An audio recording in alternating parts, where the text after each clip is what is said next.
Welcome to the Rabbit Hole Show with Charlie Armour and Andrew McLean. Join the conversation on Facebook and Twitter at Studio Burrow. All right, Charlie. It's Wednesday, May the 13th. It is May the 13th. We're back for another episode of the Rabbit Hole Show. Yes, we are. And how have you been doing? Oh, dandy. Yeah, have you been using your watch? Yep, sitting right in front of me right now. So how many steps have you done? Today? Probably none because it has been on the charger for most of the day. Oh, really? I've had 0 steps. Oh, it's probably calling you lazy now, isn't it? Yeah. Well, it's telling me that on my watch that I'm too lazy, and I'm like, all right, thanks for digging it in. Yeah. How's work? Firstly. Oh, work's been all right. Work hasn't been too bad. It's starting to calm down around here. The whole pandemic thing seems to be calming down. Yeah, how is that? Are they going to open up? Yeah, well, they have been opening up, which is pretty good. They've what have they opened to date? A lot of like you're allowed to go over to your friend's house now and hang out for a little bit. Oh yeah? Yeah, which is pretty nice. That's cool. You can. What else can you do? Wait, you can go to your friend's house. How? Because here, you're allowed to bring someone here. Right? One person. Yeah. To your house. I don't know how that works. We have a minimum of, or a maximum of 5 people are allowed, like 5 extra people outside of your household are allowed inside of your house. Really? Bloody hell. Yeah. That's good, because here, they don't know what they're doing. Really? Yeah. They have no idea what they're doing. They're saying, you should do this, but you shouldn't really do it. But if it's possible... But we're going to anyway. Yeah, we're going to do it no matter what. And you're going to accept it. Basically, work, we need money. Yeah, exactly. So I'm like, all right, great, that's fine. So yesterday, for the first time, I went into a store that wasn't my own work. Oh, wow. Was it like a holiday? No. I went into Canadian Tire is what it's called here. It's like a home and garden store. Home and garden store, okay. Yeah. And I picked up some seeds and some potting soil. Oh, wow. Yeah. So what are you growing? I am growing beets. I'm growing beets? some watermelon. Can you do that there? It's specially formulated for Canadian springs. How sweet is it? I don't know. I'm not quite sure. But then I'm also growing carrots because they're really easy and they're the only vegetable so far that I've had like super success with. Farmer Andrew's at it now. Yeah, so exactly. Is that going to be your new business now? You're going to start selling watermelon? Yeah. See you guys later. Rabbit Hole Show, I'm out. I'm going to... So what else are you going to grow? I don't know. I really want to try for the watermelon this year. I think that's going to be the hit. Oh, really? Yeah. How big do watermelons get over there? They're pretty big. They get pretty big. It's just like a hybrid style where it's able to grow in colder climates. Oh, yeah. Interesting. Yeah. Ooh. Yeah, we can grow certain things here, but they normally die.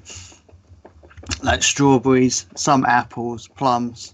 Yeah. But most of the time, it's because of our climate here. Yeah. It's hard to grow stuff like that. Yeah. I don't think we could do watermelon. Well, our climates are pretty similar. Very rainy and cold. Yeah. Doesn't get too hot, but you know.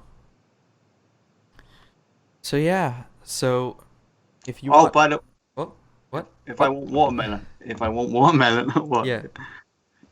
Yeah, you're gonna send me sweets as well, aren't you? Yeah, I am for later So on. so you could send me watermelon with that, yeah. Yeah, that would be disgusting.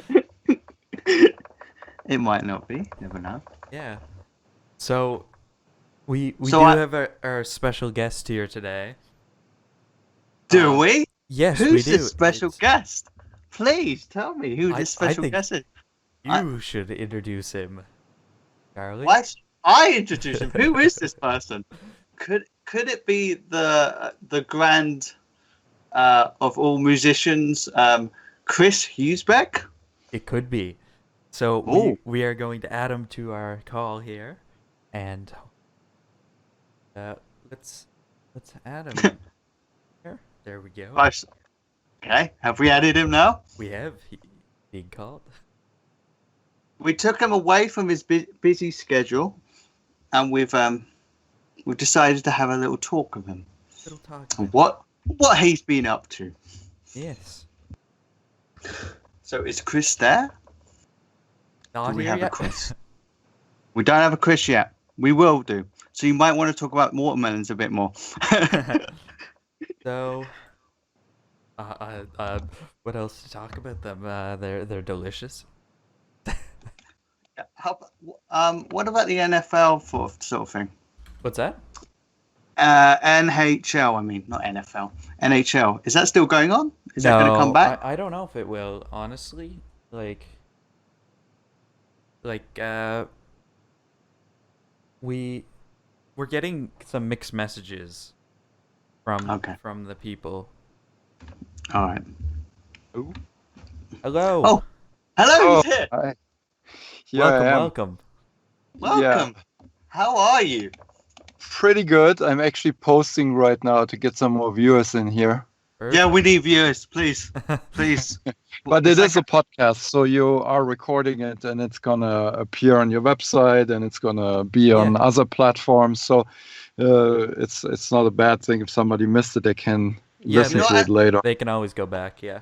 You know, I like the background, your background. Sort of blurs It's now it out. it's now blurry. I like Yeah. that. Yeah. I yeah. like I don't know. that. I didn't do that. It did it. Skype is. I think Skype, now that it has competition by Zoom, is really upping their game. They Right. haven't innovated in years, and now this pandemic is happening, and Zoom is the big I new know. player. Zoom- Now they're doing all these cool things. So Yeah, are I you on Zoom as well? I've used it Uh, once. Well, I use it for. I actually, yeah, this is something I can talk about a little bit. I started to give like personal consultations, kind of like music lessons to That's good. people, and I use Zoom for that because it's got this cool function where you can share your computer audio in a good quality. So Oh, Yeah, and that's good. you can have a lot of people, can't you, on Zoom than Skype? I've heard. yeah, Yeah. they're up to two. It's the other thing. You know, Skype used to be just a few people. Now they can host 50. Wow. So yeah, You've Really? traded away to go to Zoom, yeah? no, it's really just that one functionality that you can share your screen and audio in high quality. That was important when you're teaching students, right? Yeah. Yeah, I could understand that. Oh, I like your green in the background as well. That's actually my improvised green screen here, and I would have to zoom in a little bit, and Skype You got doesn't do green. green screening. But yeah, it's pretty cool, particularly now that it's a Yeah, little you bit got really- blurry. I got- tried. Professional. I tried once to have a green screen with my webcam, and what I did was I went to the dollar store. I don't know if you guys have anything quite like that where you guys we have the pound shop oh or pretty much. Poundland. pretty So much it's the same. same difference. Yeah. So what I did was I went and got a green tablecloth and tried to hang it up on a clothes hanger from my ceiling, and I guess it wasn't the right shade of green or something like that, because it made it the area around me was very like fuzzy. I could have played with it more, but probably What were you doing? What was I doing? That was What were you doing? Green screen. actually whenever Rabbit Hole Studios, I was doing some of the gaming with Rabbit Hole Studios. I was trying to get my head cut up, head like put into the frame there, so it wouldn't obstruct too much. I know. Why do people stream that playing games and they have to show themselves like playing it? I'm not quite sure. I guess it's. Do they? I suppose people can see him, then they get like a sort of. It gives it a personal touch, I think. Yeah. As if then you see also there's more of a live interaction or something like that. Have you ever done that? Have you ever streamed games? Have you played any games? Yeah, we actually had a Twitch show. A friend of mine, Audun Solly, and we did a Twitch show a few years ago, pretty regularly, every week, and it was called Retro Spielen, where we played older games and just had fun. And of course, a lot of technical problems always. That became like the running gag on the show. Is like, oh, technical problems again. My life. By the way, Yeah. exactly. By the way, interestingly, I have 100 Mbit connection today, but for some reason, the Twitch stream here is always every couple seconds it's buffering. Oh. And I already tried like to lower the resolution or switch that low latency off and things, and nothing is helping. So I wonder if other people have the same issue there, but maybe it's a Twitch problem. Maybe they're just might be overworked right now. I think because of the whole COVID thing, you know. Everybody's popping on Twitch. At home. Everyone is on Twitch these days. It sure is, yeah. And they're gonna make video games just for Twitch for streaming. Yeah, I have. Oh yeah, I saw that in true. the past. Actually, Rabbit Hole, like in the game sector, we have the like video games podcasts, that kind of thing. There's actually for a while we were trying to get into the Twitch video game style thing. Mm-hmm. Like we were trying to get the code to develop games for it, but nothing really came of that. It was just kind of a cool idea. You never know; it might come back again. It might, because there was some pretty awesome ideas. Hey, Chris. Yeah. I was wondering, your mic. What kind of mic do you use? Because I'm. Well, yeah. We tried earlier when we set this up. I had this mic that attaches to my headset, but it's lately I'm getting these, like noises in there, interference. I don't know. So right now I've set up my Zoom H2. It's like an old little field recorder, if you will. And it has an audio device built in, so you can hook it up through USB and then also use it for streaming. And I'm using that right now. So for anyone that's starting a podcast, would you recommend that microphone? Anything really. I mean, you have to experiment. This was just like I knew this would work. I was really happy with the boom mic that attached to my studio headphones, but I have problems with it apparently, so I need to sort that out before I use it again. Yeah. They have another one that's USB. Maybe that will work better. I have to try that. Well, I'm using a 30-pound microphone. Yeah, that's fine. I don't know how it is. I don't know what the quality is to you, but sounds fine at this end. I mean, it's also over the internet, so you have like bandwidth problems anyway and things. I know. Even if you got a really good mic, there's still the internet trouble. Yeah, I think I mentioned that on another podcast. Even if you got like the best mic in the world on Skype, it's not really going to be the greatest mic in the world. Exactly. No. It's not the equipment. It's how you use it. Yeah. Yes. Yes, exactly. So have you got a tea there, or a drink? I just water, but on a factor 5 cup. I don't know if you guys can see that. Oh, Oh, wow. it's blurry. There we go. now. There we Yeah, go. yeah. Very nice. I need to get one of those cups. So, so how are you doing in isolation so far? Well, Yeah. in How some has ways, it been? How has it in been? some ways, we've been isolating for several years now because we did this lifestyle change in 2016, where we sold our house in the San Francisco Bay Area and we Okay. moved into a motorhome. And Yeah. since then, been traveling the U.S. and so we've been quite comfortable being, completely self-sufficient and sometimes really far from civilization. I know. I'm basically isolated anyway, but I can't go anywhere now. But luckily, I have my music I can do, So I don't Exactly. get completely insane. I suppose that's the same for you. But has anything changed music-wise? Well, I mean, I do a little bit less game work these days, and that's just because the games industry has changed over the years so much. You have the multi-million-dollar AAA productions, and I know. there's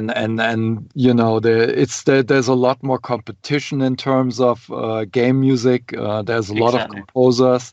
So the AAA games, they like to hire the big names. You have seen probably Hans Zimmer doing game music Yeah.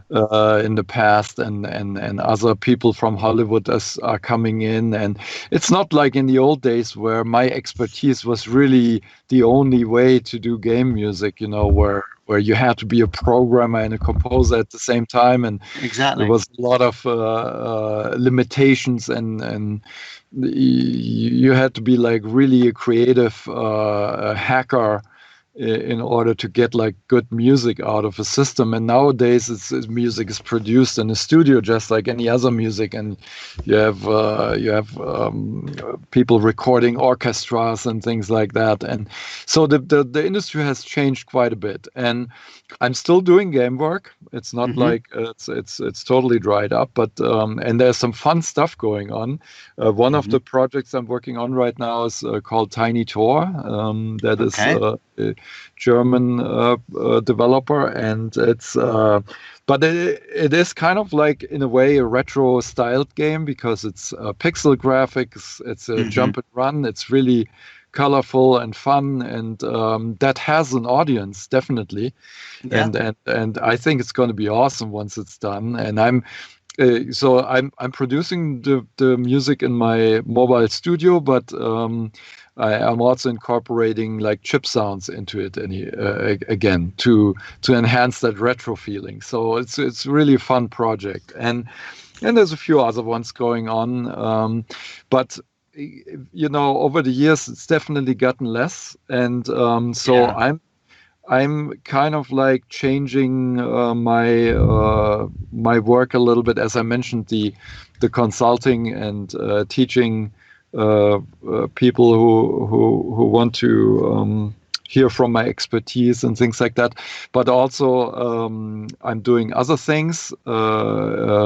One of them is for the travels that we did with the motorhome.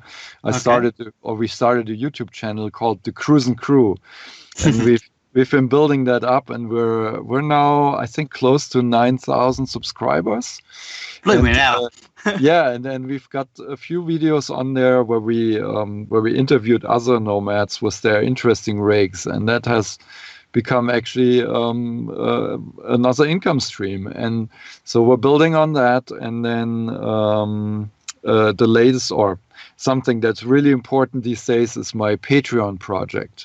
Okay. Yeah. Which is I do essentially what I always been doing. I create great music, or I hope it's great, music that I like, and Very modest there, Chris. Exactly, the fans support me directly with $1 or a few dollars each month, And so I put out music there, and 3 years ago I decided to make all the music from that project royalty free. So that's like an added bonus. Anybody who contributes there can use the music pieces that come out of that project on their own projects, be it on YouTube or on Twitch or in a video game if they have one. They just join that project and they can use all these tracks. And I think I'm up to over 35 now. So there's a lot to choose from. A lot of it is electronic music. Some of it is orchestral. Some of it is quieter. Some is more is faster. And so I'm having a lot of fun with that. And it's really starting to, becoming a success story now, because I got recently over $800 in monthly contributions, and so it's not quite to the income where I could live off that, but it's definitely getting. It's a good start, isn't it? Yeah, it's a good start, and it will hopefully grow further, and then at some point I might be able to do something like that as my main job, and then do the games on the side or something like that. That would be the most awesome outcome. Oh wow! Do you mind if I talk about your past and how where it all started from? Like, of course. First time. I know a lot of people have said it, but I want to know the first time you've thought, I want to do music, and this is what I want to do. My career will be music. Where did it all start from, music-wise? For me, well, I mean, let me like make that really short, because I think I have in the past really talked a lot about this. But I grew up in a musical family, and my mom, my aunt, my grandma, they were all piano teachers. Mm-hmm. And so we always had instruments in the house, and I was introduced to the piano at a very young age and started playing. My grandma started to teach me when I was 5. I did it for about 2 years, but she was very old school. She was the kind of teacher who would discipline you. Stop it. Hit her students with a stick if we made mistakes, and so that wasn't as much fun for me, particularly growing up within the family. I mean, that wasn't. And also I started actually very early on developing my own harmonies and melodies, and didn't really want to play classical music in that sense. And then I discovered synthesizers. So I was in my early teens, I discovered synthesizers or synthesizer music, and I was really taken by Tangerine Dream and Jean-Michel Jarre and Kraftwerk and all those bands that did something really different from what you would hear in mainstream music. And I was like 11 years old, and I wanted a synthesizer, but we couldn't afford one. My family was not wealthy enough to buy those instruments at the time. They were very expensive. And then a few years later, I discovered the Commodore 64, and in the ad it said Classic. it had synthesizer sound chip, and I thought like, wow. That's actually something that's within reach, and I could do synthesizer music on the Commodore 64. And the rest is history, so to speak. You even made up your own tracker, sound monitor. Like you did it. Like, well, okay, I'm just going to invent that. Yeah. So that was one of those things when I got the Commodore 64. Then, so my dream was make synthesizer music with it. But then I got it. I was like 15 years old, and I'm switching the thing on, and the only thing that happens is a little cursor blinking, and you think like, now what? I have to learn programming. Oh no! Yeah. I mean, nowadays, you buy like a computer or an iPad, and then you have like so much music software that you can choose from, to get started. And do you miss doing music back then than you do now? Even though it's a lot easier now, do you still miss it? No, it's I mean, I'm as excited about music making today as I was back then. Back then, I didn't know today, and with today's knowledge, I definitely wouldn't want to go back. It's so much more comfortable now to create music, but the excitement about music making itself is still the same. And in fact, nowadays I have all my dreams in one machine. I have a pretty powerful laptop here, but I and then in the motorhome we don't have room for like music machines. So over the years I've sold my studio that I had actually built up to the late 90s. I sold all that, and it all went back into the computer, and now you have simulations of all the great synths that I was dreaming about when I was a teenager. So in that sense, it's really amazing what's been happening. I know you can do a lot here. You can do a lot nowadays. And I believe, what are your opinions on virtual instruments than playing live instruments? It's absolutely awesome. In fact, most of the virtual instruments, particularly the ones that are kind of like emulations or simulations of real machines, they've put a lot of work in so that they are really accurate. And I would say there's still a difference, of course, particularly when you're in front of a classic machine. It's just like the feel of it, that you have the knobs and the thing is just like this heavy machinery in front of you, and it has a certain gravitas to it. But I would say if you use it in production, put the sound in a song, the quality is like 99% the same. In some cases, even better than the original, because you have less noise and you don't have to worry about like analog circuitry malfunctioning and things like that. In fact, just recently for the Patreon project, I did a music piece where I got my hands on Arturia CMI, which is a plugin modeled after the Fairlight music system from the early 80s, which was something that cost like 100,000 or more back then, and only people like Peter Gabriel or Art of Noise or so could afford to own one and make music with it. And so, but I was aware of it even back then, and I always dreamt of doing something like they were doing in the old days. And I know. So a few weeks ago, I got the plugin and I made a song for my Patreon just with that one plugin. So yeah. I thought later we could do play some of your music and then you could describe it afterwards. Yeah, definitely. For sure. Yeah. Actually, we do have some questions in the chat here.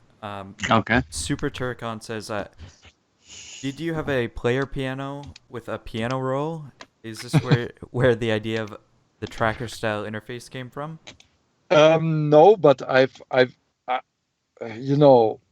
probably seen one even as a teenager at some point.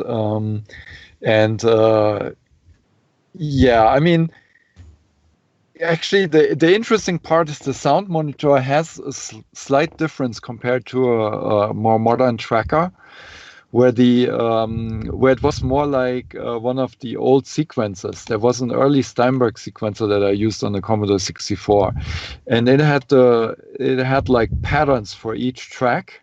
So a pattern was basically a collection of MIDI notes with the time, and it was more like it would sequence from like you would read a book from left to right, and then the next line and stuff like that, which is different from a tracker where you see all the tracks in one vertical looping display, and the horizontal line would show you exactly at which step you are. And so the soundtrack, the sound monitor on the C64 was actually more simplified than the tracker on the Amiga later. But it was a precursor, kind of like the grandfather, if you will, of trackers. Oh yeah, I used to use Sound Tracker back in the day. Yeah. And I wasn't very good. I was young, so I was just learning how to do it. So it's like, wow, amazing. I wish I could have. I wish I could have learned more on it though. So Razor says, "Hi Chris, I saw your Facebook post." And Super Turrican says, "I've heard that Sound Monitor was a direct inspiration from Ultimate Sound Tracker." The other way around. So Sound Monitor was a few years before the Sound Tracker came on the Amiga, and so some of the basic concept of how the notes are represented and the sequencing in general, how to get music in a low memory footprint and things like that. That was probably inspired by the my Sound Monitor on the Commodore 64. What would you recommend VSTs wise now for people that are starting up? Yeah, so I mean, there's definitely also there are free plugins out there that you can use. There's a lot actually. Synth One is one. It's like from the early days. I think that came out in 2000, 2001, and they kept developing it, and now there's even a 64-bit version, and it's modeled after the Clavia Nordlied series of synths, and it's got a pretty basic interface, but the sounds are pretty cool. So that's one. A lot of the digital audio workstation software or sequencers like Cubase, for example, from Steinberg, they come already with some free plugins included, and they're pretty cool. And then if you get into the commercial plugins, definitely recommend Native Instruments Complete, which comes in different flavors also, in an entry version and a pro version and things like that. And they have a ton of plugins and also like sample libraries that basically cover everything you need. And then of course there's like specialized libraries. As I mentioned, that Fairlight plugin was included in the Arturia V collection. That's another one to get, particularly when they're on sale. It's an incredible value to get that collection. And is there a VST tracker you can get that's like the Amiga, so like Sound Tracker? I believe so. There's what's that called? I'm blanking right now, but there is dedicated digital audio workstation software that's tracker based, and then you can load VST plugins into it. That's good. What's that one called?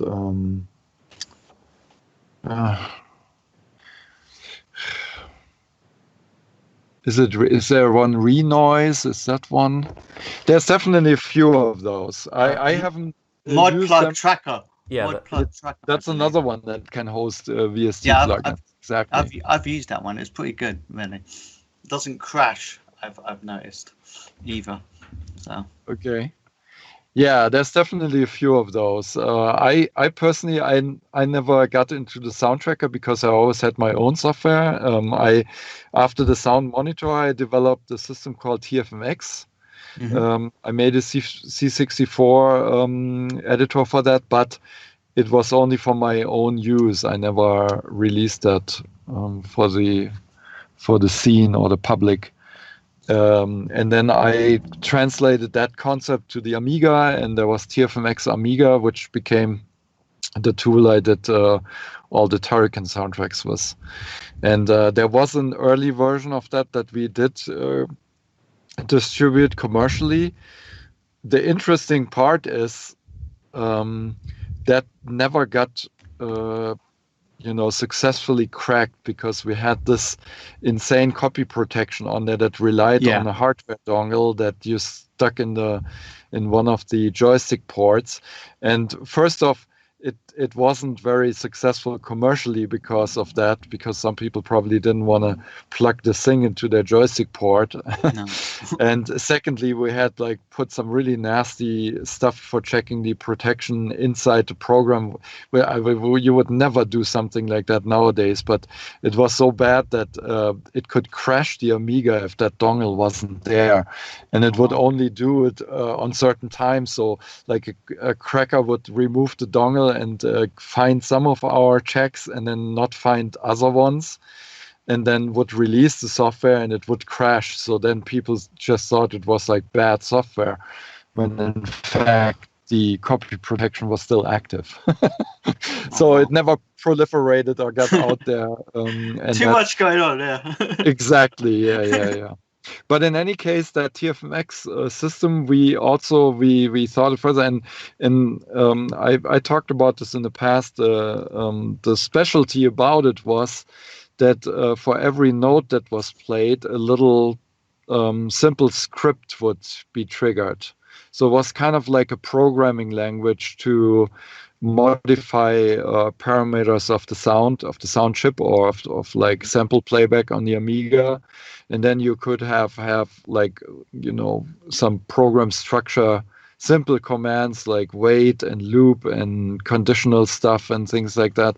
And then that way you could, while you're composing, you could enhance the capabilities of the sound system and the player with these simple scripts, and invent things that the programmer, in my case myself, even hadn't even thought about in the beginning. So I was then able to, you know, the Amiga can only play samples forward, for example. But if you make like a very short loop and then you let that loop play and you move the loop point backwards over the wave, you could simulate almost like a backwards movement. Or if you do it forward, you can do like time stretching, where and that's something I hadn't even thought about when I did the player. That came only because of these, what I call sound macros, the little scripts, and then I use that in the R-type title to make these effects in the beginning and in the middle of the track, and other tricks that I found out later that way. And we ported that same concept later to the Nintendo 64, which was the last system that didn't use a CD or CD media. So it had music had to fit in a cartridge, and that's why we ported that TFMX concept onto the Nintendo 64. And ultimately that was even licensed by Nintendo for their third-party developers, and that system it did with Factor 5, and it was called Musix. Oh wow. Yeah. I'm looking at the chat at the moment. Super Tarkin is at it again. Yeah. Lots of questions. I'll read them out. Chris, what do you think of the scene in general? With the odd relationship that existed and still does probably between scene groups and the commercial world? Well, it's kind of interesting. I really went to work for the first games company there in Germany, Rainbow Arts, just before the scene took off. You know, I mean, there were a few people before that did like a little crack intros and things like that, but not like the scene as it is today, where they do like incredible demos with very little memory footprint and things like that, where it's like a competition to do just cool stuff with the computer and that whole demo scene. So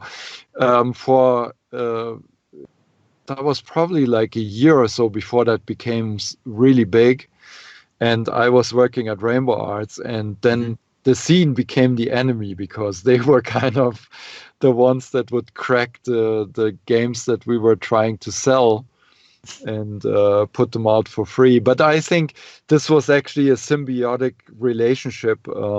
So I personally never had that that competition, because it helped to actually make the games and the systems popular enough that there was actually a market for selling games. I Yeah. think if the scene and the copying and wares and all that stuff, if that hadn't existed at the time, I think that much less computers would have been sold, and ultimately it kind of supported each other in a way. Mm-hmm. Yeah. In all your career, what's your proudest moment? I want to know.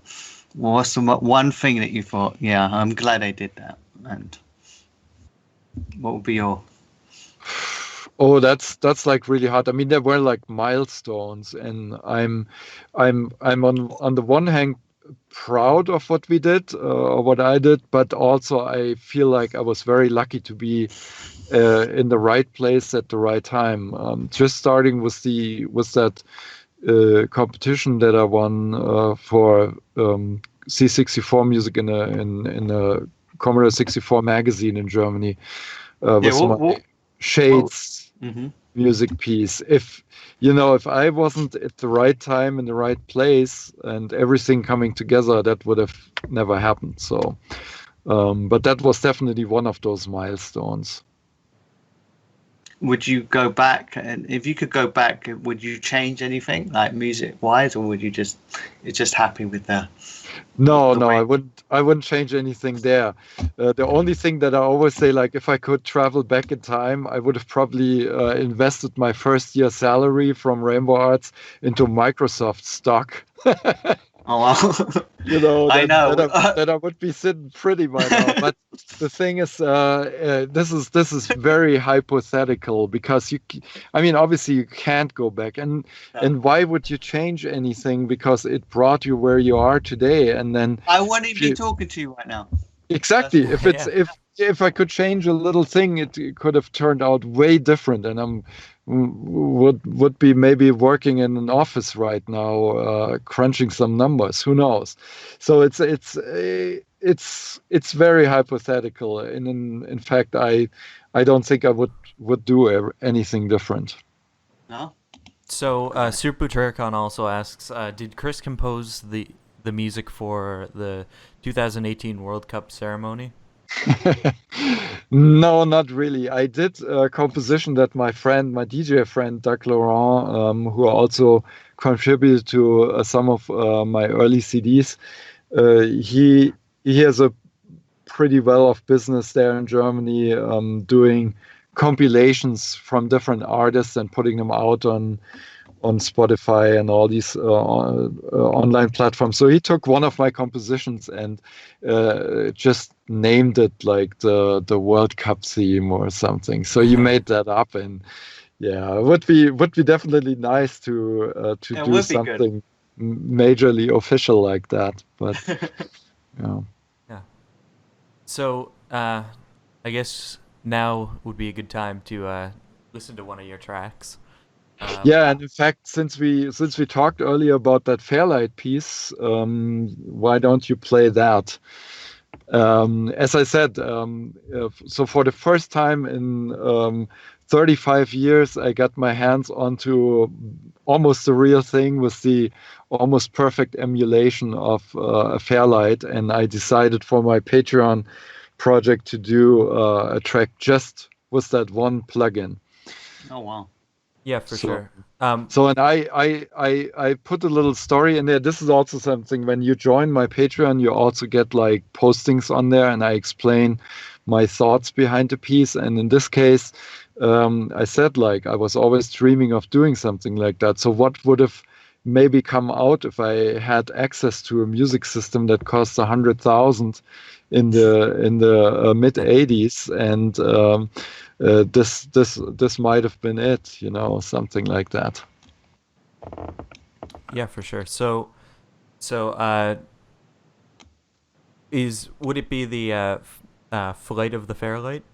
Flight of the Fairlight, exactly. Yeah, for sure. So I'll put that one on right now. You guys probably, like, Charlie and Chris, you probably won't be able to hear it. If you'd like to listen to it, it'll be on the stream. Yeah, So I can listen in there. yeah, for sure. Oh. So I'll just mute off Cool. Skype here, and then I'll put on the music. Thanks. Okay.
All right.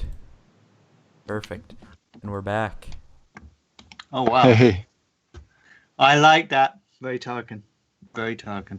thanks, Yeah, it's thanks. great. Yeah, it had a little bit of an Amiga flavor to it too because of the sample quality that these early high-end music machines had. So that was 8-bit samples and things like that. Yeah. Do you mind if we play one more? Just to, No, absolutely. maybe you can. Which one would you like? Well, I mean, if you want to play like kind of different flavors or something, maybe try Dawn of Victory, for example. That was in one of the, I think, in the third compilation. Okay. Yeah, here I'll just quickly. So that was like an orchestral piece, more like cinematic. So there's also totally different flavors in there. Yeah. Tell us about the one you want us to play. I'd love So to know. for that one, actually, I have to go into my my Patreon and look at the post because I invented this kind of story about it, how it's like a space battle, Oh. and yeah, and then Star Wars. yeah, a little bit kind of Yeah. like what did I write? I just thought this was fun. Where is it? Oh, this is already quite a few months back. So what did you So- say the title was for the track? Dawn of Victory. Oh, okay. Yeah, I found it there. Dawn of Victory. Okay. Dawn of Victory. And Should we play it and then you can tell us after? How's that? yeah, we could do that. I have Yeah, it here. There it is. I got Oh, the you have stuff. it. Yeah, I wrote the Liberation Fleet is gathering in the shadow of Tau City's planet E for their latest decisive campaign to finally free the whole sector from the oppressing forces of the invaders. After a short and tough battle, the remaining enemy ships have retreated and peace can return at last. Oh. Oh Nice. wow. I like that. Exactly. All right, so It's- I guess we'll play it for everybody. Okay. Yeah, for sure. So I will set a 3 everything up again. and a 2 and a 1.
Oh, amazing. Perfect. Beautiful. That was an awesome. Thanks.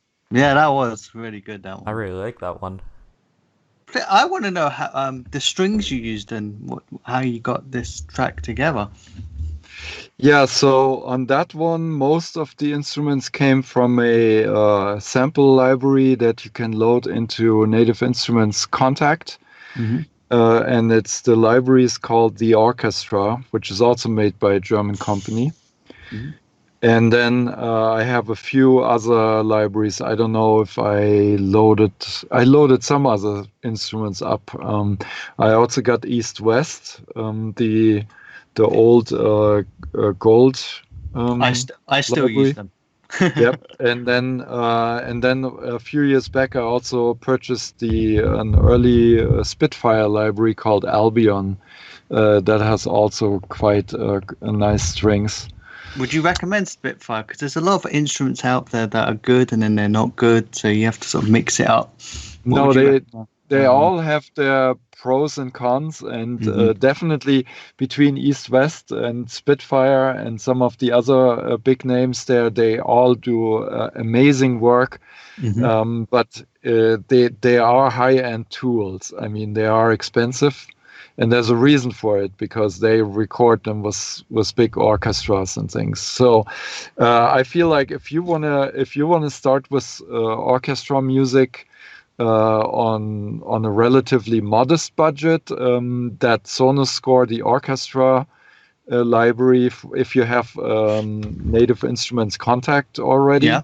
Mhm. is definitely an amazing library to start with because it just sounds great and it has these features that I haven't seen in any other orchestral libraries where they have these ensemble patches and animated patches where they use arpeggiators in there, which is kind of like what arpeggiator with orchestras, but it actually works because their arpeggiator is tailored towards Whatever instrument. how orchestras would play. I mean, the thing is, orchestras do, or in orchestral music, there's also arpeggiated stuff in there. It's just not as plain and straightforward as an electronic Mhm. arpeggio, where it's all about like certain repetition or whatever. They manage to do it in a way where it sounds more natural on how an arranger or orchestrator would approach that kind of arpeggiated line. Yeah, because that does sound authentic. The strings you used there did sound a lot like smooth, yeah, Yeah. and like Yeah, cut up, yeah. it sounds really good, and if it's on sale, it's a steal. Hmm. Is So there a sale? not I don't know if there's a sale right now, but they had one for every occasion. There's a sale, right? I Yeah. mean, be it Christmas, be it Easter, be it this that, and the other. You can always get like a deal when you keep looking. Yeah, for You sure. know what? I thought we could end on like you talking about your Patreon as well. Yeah, Right? So yeah, for tell sure. us more. I want to know more. And if anybody is watching who isn't currently a Patreon fan of Chris, or it's your first time seeing Chris, you can we'll provide links in our YouTube description for his Patreon. Yeah. And also, if you're watching on Apple or Spotify, we'll provide it in the description of those. So go ahead, Chris. Thanks. No problem. Thanks, guys. Yeah, definitely. So, again, the Patreon is kind of like a pet project of mine where I do just music that I like. I also have a community there, so when I post, people can comment, they can give feedback, they can even send me requests. I want to grow this thing to the point where I do even more than one piece a month. Okay. That's my goal. I definitely want to grow this faster. And the cool thing is, as I said 3 years ago, I decided to make all the pieces there royalty free, so you can actually use the music in whatever you want, even in commercial projects. You Our can next put it under. podcast. We're just Yeah, gonna you do it at the start. find one of the 35 pieces. Maybe you can make that your intro music or whatever. Yeah. The only thing that I'm asking there is credit somewhere, so you can put it like under the video or Yeah, for sure. Remember, description. people, credit. You Yeah. gotta give credit. But other than that, it's totally royalty free. You don't have to worry about the content ID stuff that's going on YouTube. Mhm. And there's a lot of different styles on there, so it's definitely a fun project. In fact, maybe before we end this, you can play then one more piece or play it out with one of them where Yeah, for sure. I dabbled in synthwave for the first time. You would have thought that I would have jumped on that already in 2010, 2011 when that became a thing, but I was just too busy with other things. And now the Patreon gives me that outlet, and I had super fun producing 2 synthwave tracks. Okay. And which one should we play? Maybe the Miami Midnight Drive. Sure. Sounds- okay. Which But one? if you have any more questions before Yeah, for that, sure. then let me know. Otherwise, yeah. Yeah. So, which you said Miami Midnight Drive. Which one would that be under? Like which file? I think I sent it as a separate link. Okay. Or no, actually, wait, let me think. Yeah, I sent it as a separate link. It wasn't in the volume 1, 2, 3. Okay. Yeah, I was sending a load of links Yeah, to I Andrew. see it there. Yeah. Yeah. Yeah. Is there, So before we start this, is any other questions you want to ask, Yeah. Andrew? There's nothing Yeah. for me, but if anybody in the chat wants to Anyone want to ask any questions? ask final questions, we're Please open do. for it. Yeah. And I can also like participate in the chat room there a little bit more. Yeah, for sure. So, Yeah. thank you so much for joining us, Chris. Well, thank you guys. It's been a pleasure. Yeah, And it is. how many songs are you hoping to get out of this, like the Patreon ones? Because you've done 35 plus songs already. Hundreds, maybe thousands. Thousands. Wow, blooming hell. How do you do it? Because you do them so quickly. Well, right now I do one a month, and sometimes I start late in the month, and then I do it in like 2 or 3 days. But I just let myself inspire by whatever the flavor of the month is. If I have a new library, or if sometimes I set myself like a goal. Oh, I just wanna make a song with these 3 plugins. The last one I did was also kind of more an orchestral or cinematic piece. I did a TV show, a simulated TV show intro. And I did that only with 3 plugins. So what I was talking earlier, there's a few libraries that you can download for free that have some orchestral sounds, and then I used that Synth 1 and a few others, and I made that track just for that. And if you feel free, if you want to play one more after Miami Midnight Drive, then you could do that. That one was called the Free Sample Experiment. Okay, yeah, We for know- sure. Yeah, we'll Okay. play an hour later. We could just play them all. Why not? Okay, Yeah, no so- problem. So I'll let Miami Midnight Drive play us out here. So see you all next time, and don't forget to subscribe if you're on YouTube, and follow if you're on Twitch, and we'll Please see you next week sometime. See y'all. Thank you, guys. Thanks, Chris. Bye, everyone. Yeah.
Bye.